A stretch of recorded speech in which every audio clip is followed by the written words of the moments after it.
Micro USB, they're everywhere, powering our phones, our microcontrollers. The trend is moving away from USB into the more low-profile, convenient micro USB. However, they have a lifespan of several hundred uses. So every few months, you want to buy a new micro USB cable of good quality so you don't get caught in a pinch without one. Now, what happens if you're having trouble connecting your phone to your laptop to upload files to your laptop or desktop? The first line of troubleshooting should be your micro USB cable, because the contacts on these things can wear out. Now, here I'm going to show you a new micro USB cable, and you see those gold teeth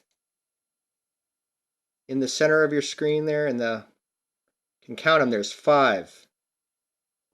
Those are gold-plated contacts. By contrast, here's a micro USB cable that's no longer working efficiently. You see the missing contact, the missing gold contact, looks like a missing tooth. Well, there's your culprit right there. So this micro USB cable is shot. Hey guys, thanks for watching. Subscribe to my channel.